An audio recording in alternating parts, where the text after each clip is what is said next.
folks. My name is Chris Stoner. I'm a recent graduate of the Eisenberg School of Management, and I'm going to talk to you today a little bit about Nokia. At the time, in 2012 and 2013, I worked for Nokia's HERE division, and HERE is the division that worked on the Maps app. So the task we were given was to figure out within the Maps app, which worked on both desktop and mobile, where to go to lunch today. In order to sort of solve this problem, we knew we would need a large data set of user-generated content, reviews, ratings, likes, and it would need to be global but highly relevant locally. So a chain that's very popular in one part of the country may not be popular in another part. There were also a variety of constraints to the system. For example, the data had to be very fresh. For example, in New York City, restaurants tend to be very popular one week and not popular at all the following week. So we would need fresh data. It would also have to be cheap. We couldn't rely on purchasing data, which is possible. You can buy very large data sets of user-generated content from some partners. But that's not really sustainable. It's hard to base your business on somebody else's business. So what we really wanted to do was somehow or another come up with our own data that we could own even if a partnership were to end.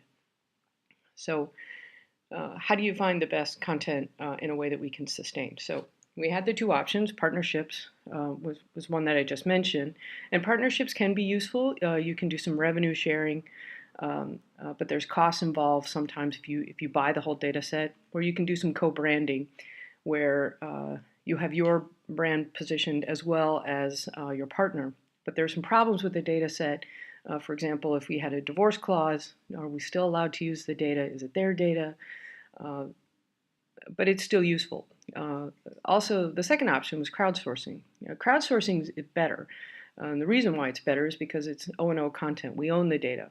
And this allows consumers right there in that city to be able to say what they liked, what they didn't like. And it also tends to be more fresh. So you get, if you have incentivized and gotten the right set of consumers using your app, providing reviews, ratings, likes, telling you which places are relevant, which places are not, you actually achieve, and we found this to be true, you achieve most of your goals with crowdsourcing, and you rely very little on partnerships. We actually wound up doing a little bit of both. We did have a partner, or actually a few, where we purchased some small sets of data, but we relied very heavily on crowdsourcing. I have a couple of examples. Sunnyvale, which is where I work, where to go to lunch today. There's a couple of places. Dish Dash is actually very popular out here, a little Mediterranean place. And you can see that based upon the rankings, I'm more likely to go to a 4 or 5 star place than a lower place. Some lessons learned: crowdsourcing isn't as cheap as we thought it would be. You have to incentivize the right consumers to create content, and that's non-trivial.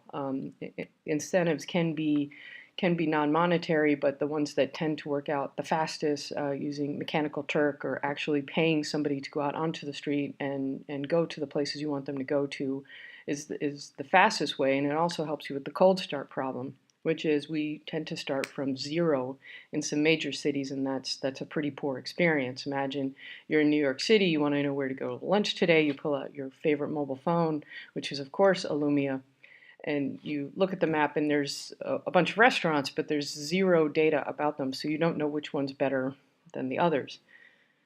So to solve the cold start problem, we did a couple of things. We did attempt to get employees out there.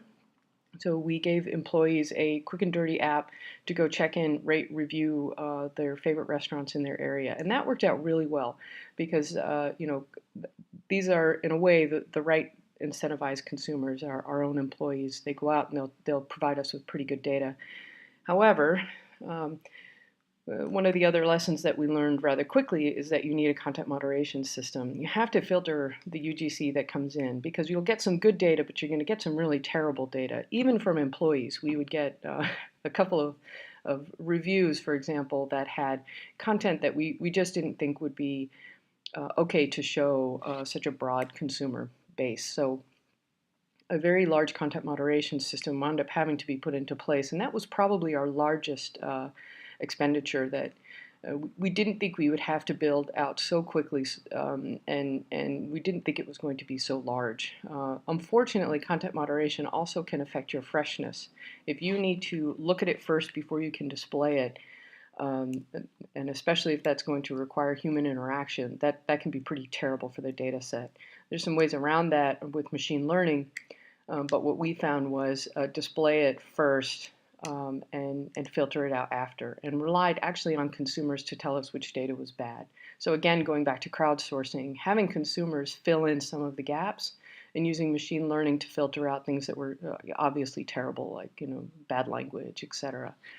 So with the right mix of humans involved and machine learning, we were actually able to pull off a pretty good app.